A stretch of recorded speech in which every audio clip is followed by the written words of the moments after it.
Hello everyone and welcome to Go Again, a fabulous cast. So I am back here on episode 9 for a quick return to talk about a really good tool that the community has been given or has available to them.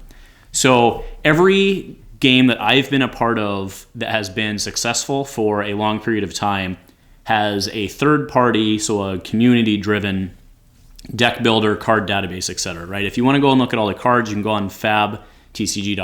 They have them all there. But the tool that we're going to be talking about today, fabdb.net, is not only a card database, but it also is a deck builder.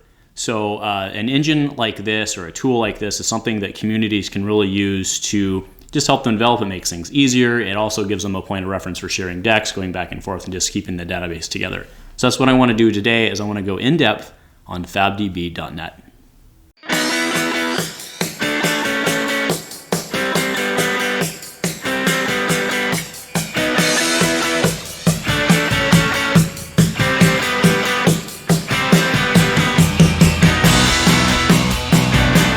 Alright guys, so we are here to check out the FabDB website. So I have my browser open. Let's go ahead and do it together. So we're going to go to fabdb.net.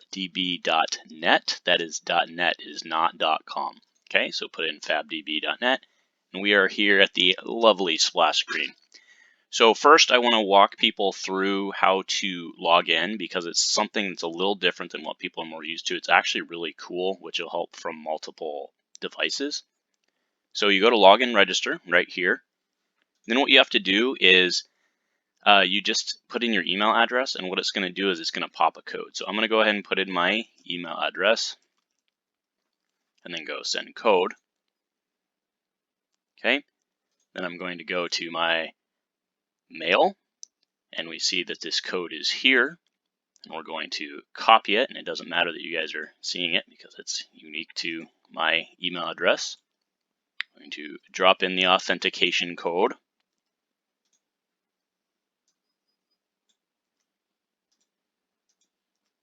Okay, and then go log in. And now it remembers your account, right? There's no actual info in there like name or anything like that. It just remembers you while you're logged in.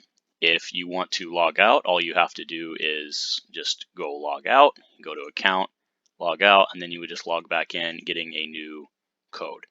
So every time you go in and out, you will get that code. All right, so that's pretty neat. All right, so let's go back to the home page. So what we see here is, I think Kai has just a daily info thing up here.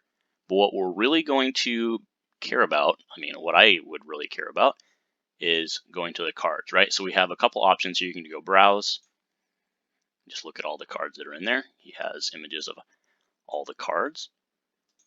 Then have my collection. So let's start here. So right now we see that my collection is blank. Okay, now just real quick, go to account and profile. You'll see that under collection management, you actually can set a number here for cards required until no longer needed. Right now that's set to 1, meaning that as long as we have 1 of every card, our collection won't want anymore. So obviously let's go set that to 3. Now obviously there are certain cards we won't need 3 of, but the bulk of them will be 3. So we're going to do that. You can also go in and put actually your name and all that, but we're just going to save it. Okay, so now let's go back to my collection. And again, I have no cards in there, so let's search for, I don't know, let's just say Dorinthia. Search. Okay, so we still don't have anything in there, right? And why is that? Because there's nothing in there. And again, there's nothing popping up. We can't find it. We spelled it correctly. We searched, there's nothing there, but that's because we are over here, right? So there are 3. There's all, there's mine, and then there's need, right? So obviously all is everything out there. There we go. Now she's showing up. We go to need. It also shows that we need. But if we go to mine, there aren't any in there because guess what? We don't own any. So what we simply do is we just search it. We say, all right, Dorinthia Iron Song, let's own 1. And then we can now go mine. And look, now we have Dorinthia in our collection. And then as far as need goes, we do have her still in there because we have our overall need, remember, set to 3. Okay, so pretty easy there. All right, so you can obviously go through, manage your collection that way. Easy peasy. All right, now let's go to Deck Builder. Okay, so let's make a warrior deck. Dorinthia test. Right, so we'll add the deck. No problem. So there's no cards. So we are looking at the deck, right? So right over here on this tab, we're at the deck. Now let's go to add cards. So what do we want to do? Let's go Dorinthia. Search. Boom, brings it up. Card added. All you have to do is just click on it. All right, now let's go Dawnblade. Added. Okay, so now let's go back to our deck and just check out, make sure that everything's working like we think it is. And there we go. So Dorinthia, weapons, Dawnblade. All right, so let's go now. What do we need? We need some good attack setups here for the Dawnblade. So let's go Warrior's Valor. Okay, and now it brings up all the Warrior's Valors. So obviously in this deck, let's go ahead and go 1, 2, 3, 1, 2, 3. There we go. 1, 2, 3. And now let's go back to deck, and now we have other, right? So we have weapons, we have our attacks over here, and then just, again, I'm not going to build the full deck, but I just want to see some stuff build out. So let's go Iron Song, Response. Yep, and let's go 1, 2, 3. And I don't like that one, but let's go 1, 2, 3. Okay, and now we see it in there. We see Iron Song Response, Warrior's Valor. All right, and we can just keep going like that. Also give us deck stats, which is extremely useful, right? What are we looking at for pitch? What are we looking at for cost curve? Very, very, very useful stats. All right, so then we have to go over here, and this is a shareable link, so you could share it. This right here is copy build for sharing, and this is download it. Okay, but what's really cool is if we go somewhere else, let's go back to home, and now we go cards, deck builder, Dorinthia test. It's all just automatically saved. You don't even need to worry about saving anything. You can just come in here and every click is just automatically saved in the database. This is extremely impressive and it's extremely user friendly. So good job, Kai. All right, next, let's go check out the last one on cards. This is Booster Generator. This is a tool that he's put in to just try and, I see this probably being more useful just for trying to like mentally prepare yourself for draft or something like that. So let's just click Generate Pack.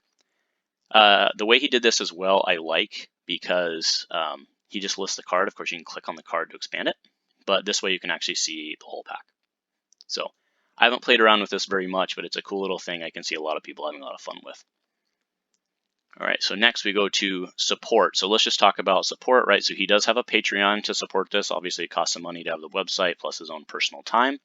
And then you can also do it via PayPal. So that's really it from the free side, right? So again, this is completely free for those who want it to be that way, but I do recommend you support him. All right, so for those of you who are looking for a little more of a in-depth experience here, you can also get an elite membership.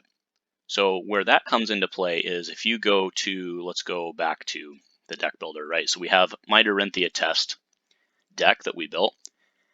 So you can also go to this test function, right? And this is available to the elite members. And what you can do is you can actually do test draws here. So obviously remember for the purpose of this, we didn't build a full deck, right? But we can draw 4, and then we can draw 1 on top of that, and you can see what things will look like, okay? And as we keep drawing, we can just keep drawing our deck and see how our deck is performing. So that's a nice little additional function that is available to the premium subscribers. So anyway, that is just kind of the 101 on fabdb.net. Again, that's fabdb.net. Don't go to fabdb.com. Again, I want to extend a huge thank you to Kai for actually taking the time to do this. This is the kind of thing that communities need to grow and to bring in more players because it makes it functionally easy. So let me know if you've been using FabDB, what you think. You can always reach out to Kai on the global Facebook page. He does a good job of responding to people. And if nothing else, go Commando.